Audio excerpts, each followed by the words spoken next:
L'École supérieure d'administration, d'économie, de journalisme et des métiers de l'audiovisuel ESAE offre de nouveaux challenges pour l'année universitaire 2023-2024. Étudiantes et étudiants, parents d'élèves nouveaux bacheliers, ESAE, c'est la garantie d'une formation de qualité à des conditions très avantageuses. À Gbedjromede, à Papa, à Boumekalavi et Parakou, inscrivez-vous en administration générale, administration du travail et de la sécurité sociale, trésor et finances publiques, impôts, diplomatie et relations internationales, journalisme et métiers de l'audiovisuel, gestion des marchés publics, planification et développement local, sciences économiques, sciences juridiques et toutes les filières des sciences de gestion. ESAE vous offre des bourses, demi-bourses et de réductions pour les premières inscriptions dans toutes ces filières. Waouh! En licence 1, 2 et 3 et en master, bénéficiez jusqu'à 50% de réduction sur tous nos sites. N'est-ce pas génial? Infoline. ESAE Gbedjromede, 3e rue à droite en quittant le carrefour Le Jador pour la BIBE Jéricho ou au plus 229 90 93 65 21 98 98 14 00 à Kpakpa au plus 229 52 88 33 33 à Boumekalavi au plus 229 52 88 44 44 Parakou au plus 229 52 46 12 12.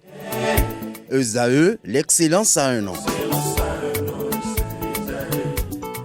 L'invité de ce matin, c'est Frimatin, comme je l'annonçais dans le sommaire. David Kofi Aza, bonjour. Bonjour. Merci d'être à nos côtés une fois encore. Ce jour, nous parlons de l'égrégore et de la symbolique des marchés. Alors dites-nous, que symbolisent les marchés dans la tradition? À l'entame, d'abord, je salue les téléspectateurs qui nous regardent au passage. Je voudrais faire une clarification conceptuelle parce que quand on parle de marché au niveau de l'Afrique et surtout au niveau du golfe de Guinée, ça n'a pas la même connotation quand on parle de marché au niveau de l'Afrique du Nord, par exemple, ou encore de l'Occident. Le marché... ici, au niveau du Bénin, principalement, et surtout au niveau du golfe de Guinée, il faut comprendre que c'est une structure qui a d'abord comme sous-bassement un égrégore invisible.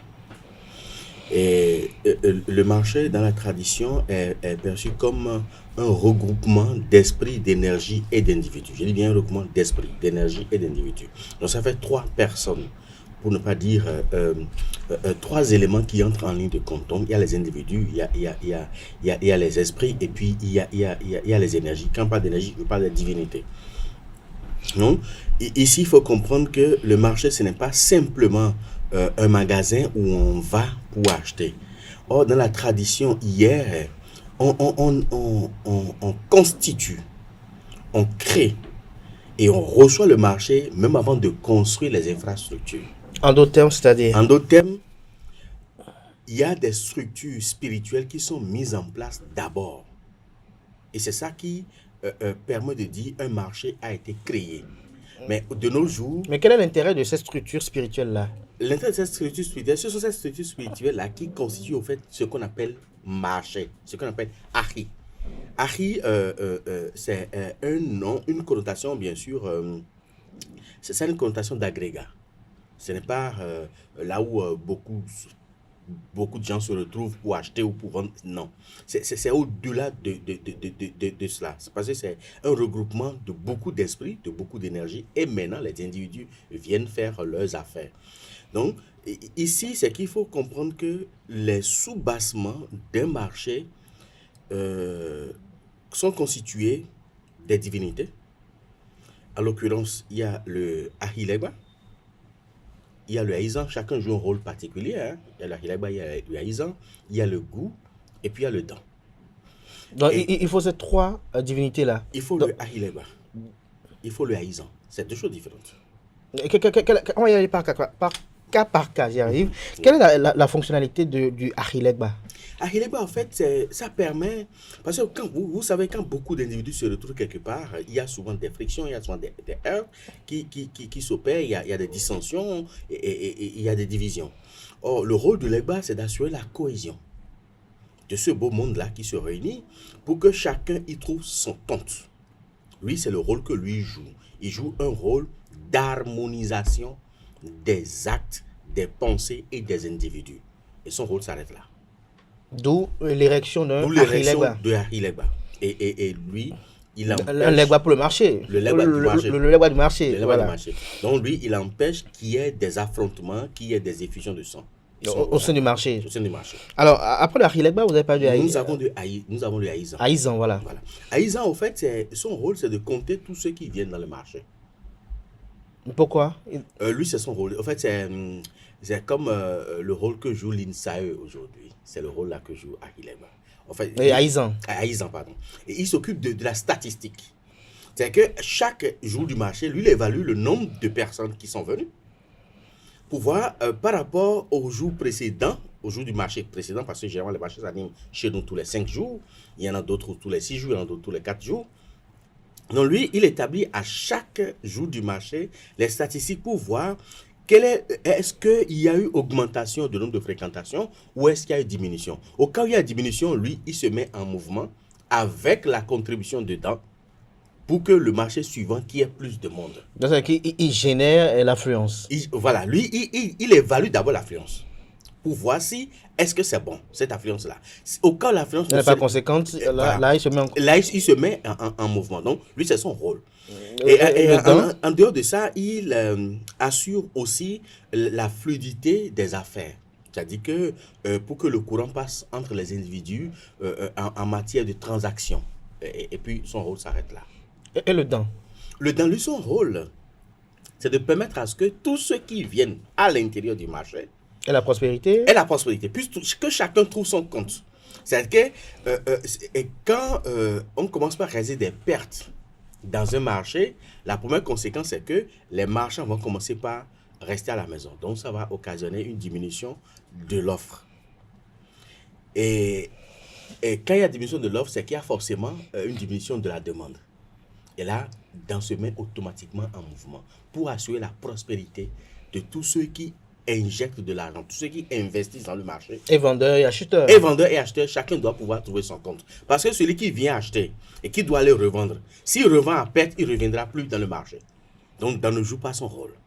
Ne joue pas son rôle à ce niveau-là. Et la quatrième entité, c'est... La quatrième entité, après les trois autres, nous avons le goût. Le goût est érigé au marché parce que si en allant vers le marché, on subit un incident et qui occasionne de l'effusion de sang, 5 jours après, ce n'est pas évident que celui-là puisse revenir encore dans le marché. S'il y a un accident de circulation et qui est mort d'homme, ce n'est pas sûr que ce mort revienne encore dans le marché dans 5 jours.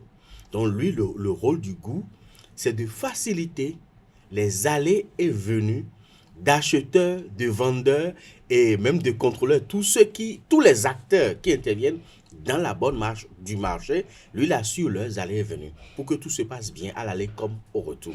Alors on suit très bien, c'est-à-dire on doit ériger ces 4 entités-là, avant de bâtir l'infrastructure même de marché. Oui. Mais qui vient les ériger? Généralement, autant jadis, ce sont les rois ou les dignitaires accrédités par le roi de la localité qui le font. C'est-à-dire que si par exemple on doit ériger un marché à Ouida par exemple, c'est que le Bokon est le premier à intervenir. Le Bokon qui intervient, c'est Fondi. Parce qu'à Ouida, le Bokon que le roi a envoyé à Ouida, c'est les Fondi. C'est leur rôle. Donc eux, ils viennent, ils vont consulter. D'abord, l'emplacement même n'est pas choisi au hasard. On prélève le sable de l'emplacement pour voir est-ce tout est dit c'est sur la base de quel thème nous allons rester et ériger quel signe de phare rester et ériger un marché ici pour que le marché s'anime. Si l'emplacement n'est pas bon, le phare refuse. Si l'emplacement est bon, le phare l'accepte. Et en conséquence, on commence par le processus d'érection du marché qui n'a rien à voir avec la construction d'infrastructures. Est-ce que ce que vous dites, qu'on dit là, qu'on a beaucoup plus en profondeur, est-ce que notre marché de Dantopa a subi ces procédés? Le Dantopa a subi exactement ce processus. Tous les marchés qui existaient avant le temps colonial ont subi ce processus-là. Et vous avez remarqué que tous ces marchés continuent de s'animer jusqu'à aujourd'hui. Mais après les indépendances ou même à l'avènement de la démocratie, sous le président Nicéphore Diodone Soglo, il y a plein de marchés qui sont construits. Sous Boni Yayi également, il y a plein de marchés qui sont construits. Et vous avez remarqué, quand on passe devant ces marchés-là, les bonnes dames préfèrent venir étaler leurs marchandises au bord de la voie. Plutôt que dans le marché. Justement, pourquoi? Parce qu'à l'intérieur, ça ne s'anime pas, puisque ces marchés n'ont pas été érigés selon les normes spirituelles en vigueur chez nous. Nous ne sommes pas en Occident ici. C'est ce que beaucoup d'autorités ne comprennent pas. Nous ne sommes pas en Occident ici. Donc, on pense qu'il suffit de construire des hangars, de construire de belles appartements pour que le marché s'anime. Non, il faut aller au-delà de ça. Et quand vous prenez la voie de Vossa, par exemple, il y en a plein. Quand vous prenez la voie de Figio, il y en a plein. On a construit plein de marchés, mais les gens préfèrent rester au bord de la voie, là, sous le soleil. Alors qu'il y a des hangars, ils peuvent être à l'abri, il y a la commodité, il y a tout, mais ils préfèrent rester ici parce qu'ils ne vendent pas.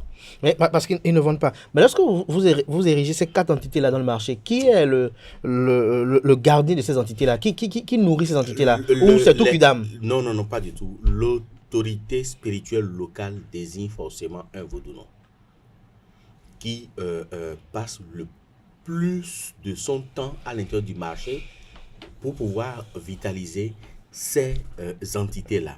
Et quand vous passez actuellement dans les marchés où ces entités sont érigées, je prends par exemple le cas du marché de Bégamin, par exemple, le marché d'Antokpa, le marché d'Henri, Saint-Michel, par exemple, ces entités-là sont là et n'importe qui, que ce soit marchand ou acheteur ou acteur du marché, peuvent en avoir recours à titre personnel également. Donc, à quel moment on fait recours à cette unité-là? Quelqu'un qui voit son chiffre d'affaires à l'intérieur du marché baisser, par exemple. Aux commerçants, vous parlez? Aux commerçants, voilà. Oui. Va se rapprocher du dignitaire, des divinités qui est dans le marché, et peut-être va s'adresser à Adam, qui est dans le marché, pour que son chiffre d'affaires remonte. S'améliore. Maintenant, quelqu'un qui, à l'intérieur du marché, sent un blocage systématique, il va se référer à goût. Le goût qui est dans le marché va lui permettre de débloquer ces situations-là pour qu'il continue toujours pas faire ses affaires normalement. Donc, ces entités sont là d'abord à titre collectif, mais aussi on peut faire recours à ces entités à titre individuel également. À titre individuel également. Alors, lorsque nous prenons par exemple le marché international de Dantokpa, par exemple, oui, où d'ici quelque temps, le marché de gros sera déplacé là, est-ce que vous avez des craintes par rapport à l'animation de ce marché de gros qui est en train d'être construit? Nous avons beaucoup de craintes. Et en son temps, on l'a signalé à l'autorité. On a beaucoup de craintes par rapport à ça parce que, voilà, on va investir beaucoup de milliards pour construire de belles infrastructures, pour assurer un mieux-être, pour améliorer les conditions de travail, les conditions de commerce de nos bonnes femmes, de nos parents, sur ces lieux. Mais nous craignons que ces lieux subissent les mêmes avanies que les marchés précédemment construits par les anciens présidents, qui sont là, dans les brousses, et que personne n'ose... Mais est-ce qu'une fois les infrastructures érigées, est-ce qu'il y a des procédés pour aller alors solliciter la faveur des divinités? Oui, même si ce n'est pas fait en amont, ça peut être fait en aval. Parce qu'en principe, le mieux, c'est d'ériger ces entités-là qui doivent concourir à l'animation de la vie publique du marché. Maintenant, si ce n'est pas fait, que le marché est construit, il faudra alors prendre les dispositions pour le faire. Je prends par exemple le cas du marché Hundro, par exemple, qui est l'un des tout premiers marchés du Sud, régulièrement constitué par l'autorité royale. Il y a ces divinités-là qui sont à l'intérieur. Pourquoi le baptême de Hundro? Pourquoi le nom de baptême Hundro? Hundro, c'est le nom que le roi lui a donné. C'est-à-dire que Hun, c'est les divinités. Donc, n'importe quelle entité qui veut peut venir. Voilà, donc c'est tout comme si c'est une manifestation de la volonté divine. C'est ce que ça veut dire. Manifestation de la volonté divine, Hundro. Donc, il y a aujourd'hui, on est en train de reconstruire le marché Hundro. Mais les divinités sont déjà là. Donc, une fois le marché terminé, on va encore vidaliser les divinités, ils vont continuer le travail. Donc, si déjà le marché est construit... Le marché d'Antokpa, par exemple. Le marché d'Antokpa, les divinités sont toujours dedans. Donc, quand on va tout raser, qu'est-ce que les divinités vont devenir? Je crois que c'est la famille Chaudaton qui s'en occupe. C'est ce qui a été décidé par l'autorité royale. Maintenant, une fois le marché sera rasé, ces entités vont devenir quoi? Est-ce qu'ils vont toujours continuer à exister là? Ou est-ce qu'il faut alors les transférer de là vers le nouveau site du marché de gros, ou alors il faut ériger de nouveaux Est-ce réceptacles. est-ce qu'on peut les transférer? C'est pas facile de les transférer parce que ces entités-là ont été érigées d'une certaine manière où les transférer va être très compliqué compte tenu des éléments utilisés pour leur érection. Ça va être très compliqué. Donc, pas d'éléments, vous faites allusion à des éléments qui ne soient pas plus courants aujourd'hui? Ce n'est plus trop courant aujourd'hui. Donc, je ne dis pas que c'est impossible. Non, non, ça peut se faire. Mais les déplacer, ce ne serait pas chose facile. Donc, le mieux, c'est d'ériger de nouveaux réceptacles au niveau des nouveaux marchés qui sont en train d'être construits aujourd'hui pour que ces marchés-là, l'investissement que le gouvernement est en train de consentir sur ces lieux-là ne soit pas vain des années après. Avant qu'on en revienne au comportement qu'on doit avoir au sein d'un marché, une petite digression positive, est-ce qu'on peut nous faire rapidement l'historique de Dantokpa? Pourquoi Dantokpa? Et est-ce que, de façon sur le plan spirituel, est-ce que cela peut avoir une utilité? Il faut reconnaître que, à la base, c'est une divinité de l'énergie aérienne, donc c'est une divinité Dan, qui est le socle, le sous-bassement du marché. Mais il y a deux divinités Dan, à l'intérieur du Dantokpa. Il y a un en plein cœur du marché et l'autre au bord de la lagune. Parce qu'il ne faut pas, je vais profiter peut-être pour rappeler quelque chose, parce que j'ai entendu quelque chose récemment sur TikTok par rapport à l'océan, où on estime que Cotonou, c'est à cause de l'océan qu'on parle de Cotonou. Au fait, le Cotonou là en question, là, c'est la lagune de Dantokpa qu'on appelle Cotonou. C'était à l'époque du roi Béhanzin, au moment où les colons étaient de l'autre côté de la baie lagunaire, et il a décidé alors d'aller les affronter. Et les soldats devaient traverser l'eau. Donc, quelqu'un rentre, l'autre monte sur son dos et avance, mais au bout du rouleau, il se noie. Au bout du rouleau, il se noie, et des centaines de soldats d'armées se sont noyés dans cette lagune-là, et Béhanzin les regardait, mais mes chers combattants, retournez, parce que là c'est une rivière de la mort.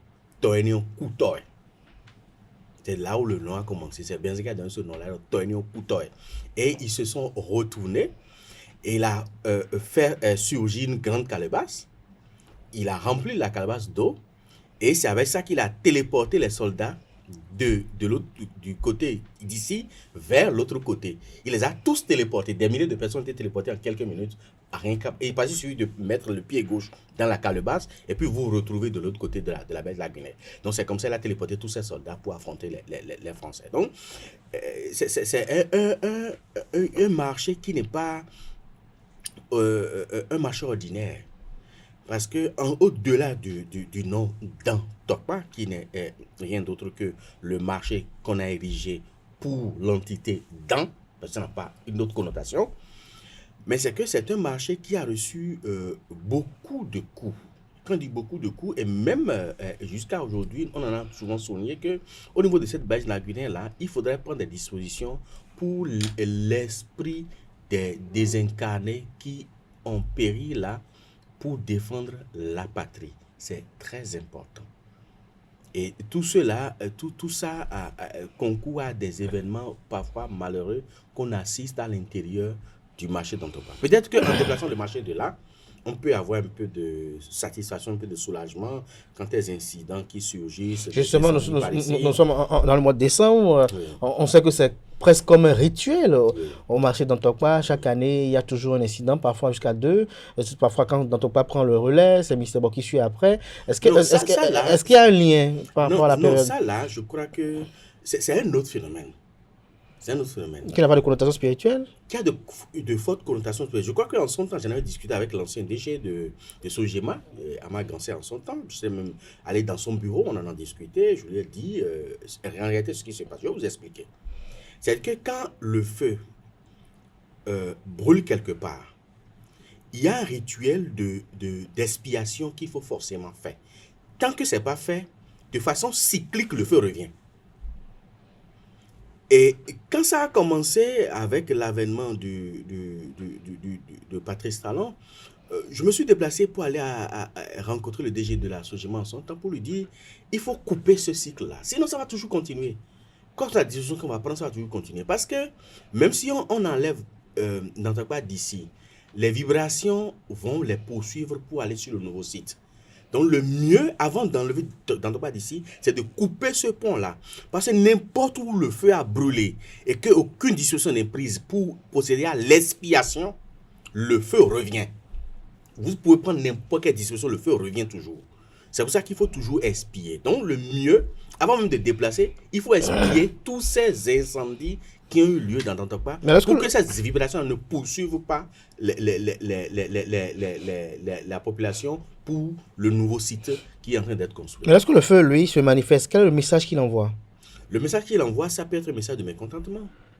Comme ça peut être un message, mais comme ça peut être porteur d'aucun message, ça peut être les turpitudes des humains ou l'inattention des humains, ça peut être une mauvaise installation, ça peut être un phénomène purement naturel, ça peut être aussi un manquement de la personne humaine. Donc, c'est pas forcément, quand un incendie se produit quelque part, c'est pas forcément que ça soit invisible. Ça peut être juste de mauvaises installations ou de mauvais matériaux utilisés pour les installations électriques qui peuvent provoquer ça. Comme ça peut être un individu qui a provoqué ça. Mais le problème qui se pose ici, l'invisible intervient dès que le feu prend et qu'aucune disposition n'est prise, l'invisible intervient. Parce que le feu, c'est l'entité Hebioso. Quand ça agit quelque part, il faut l'expier de là. Sinon, il va encore continuer par agir. Alors, vous êtes en train de poursuivre l'historique de Dantokpa. Vous êtes en train de parler de 2 dents. Il y a 2 dents qui sont là. Il y a un qui est au bord de la voie là-bas. Là, c'est un dent glatton. Et c'est ce dent-là, quand on commence par le négliger, qui provoque souvent des naufrages au niveau sur la lagune et des noyades également sur la lagune quand ce dent est négligé. Donc, en fait, c'est des entités qui sont bien, certes, mais c'est des couteaux à double tranchant. C'est couteau à double tranchant. En fait, elles sont bien, hein? On en a besoin, certes, mais quand on n'y prend pas garde, c'est comme une bombe, hein? C'est bon pour vous défendre, c'est dissuasif, mais quand vous y faites une mauvaise manipulation, ça vous prend vous-même. Ça vous prend vous-même. Alors, quels sont les comportements que l'on doit avoir marché et ceux qu'on ne doit pas avoir? Déjà, un marché est un lieu sacré. Un marché, c'est un lieu sacré. Le premier interdit d'un marché, c'est de tenir des rapports sexuels à l'intérieur des marchés. C'est pour ça qu'il est conseillé de purifier régulièrement les marchés. Mais si c'est une fois l'an, parce qu'il y aura forcément des gens qui ne vont pas y croire, ou des athées, ou des religieux qui vont dire, bon, ça c'est rien, hein, mais c'est quelque chose. C'est quelque chose parce que ça a forcément des conséquences sur la vie et les affaires à l'intérieur de ce marché. Ça, c'est le tout premier. Et pour les acteurs eux-mêmes? Non, même les acteurs eux-mêmes, ils ne doivent pas le faire. Parce que ce n'est pas un intrus qui va quitter l'extérieur pour entrer dans le marché, pour tenir des rapports sexuels. Mais en dehors de ça, vous savez que les marchés, aujourd'hui, les marchés, surtout au Bénin, c'est un lieu où il y a tous les mauvais et les bons gris-gris du pays. Je dis bien, il y a tous les mauvais et les bons gris-gris du pays. Or, tout le monde ne peut pas être envoûté sans conséquence. De sorte que, parce que l'autre, son étalage, ses affaires, ça agrandisse, il fait de bons chiffres d'affaires, alors que moi, non, on va prendre des dispositions parce que c'est un concurrent potentiel pour faire sombrer ses affaires. Et en voulant le faire, on crée un égrégore négatif qui, au fil des temps, va continuer par se nourrir. Et on commence par s'auto-neutraliser. Donc, c'est des comportements qu'il faut commencer par éviter au niveau de nos marchés. Mais il faut également souligner que à l'intérieur du marché, ce n'est pas bien de, comment dirais-je, mais ça, là, ça va être très compliqué parce que nous avons des femmes qui ne vivent que de leur commerce. Or, l'idée, c'est quoi? L'idée, c'est des vibrations qui entourent une femme qui vient d'accoucher et ce pendant 3 mois. Et quand elle commence par fréquenter le marché, ça a des conséquences même si ce n'est pas perceptible. Comme C'est- quoi, par exemple, entre autres? Ça peut faire régresser le chiffre d'affaires pour ceux qui sont aux alentours. C'est pour ça que quand la femme accouche et que quelques temps après, elle est contrainte de reprendre le marché, il lui est conseillé de se purifier tout le temps. Peut être avec des senteurs, ça peut être, même si vous ne croyez pas aux plantes, hein, si vous croyez aux plantes avec la feuille de keskesu, de désiguer, ou de aquincon, ou de nyaya qu'on appelle thé de Gambie, vous pouvez vous purifier. Maintenant, si vous croyez à rien de tout ça là, avant d'aller au marché là, mettez un peu de parfum dans l'eau et lavez vos mains avec, lavez votre visage avec avant d'aller. Cela vous préserve et préserve votre chiffre d'affaires, mais cela préserve également ceux qui sont autour de vous pour que ces hypermétaproto-éléments n'influencent pas négativement tous ceux qui sont autour de vous. C'est très important. En dehors de ça, quel autre comportement faut-il?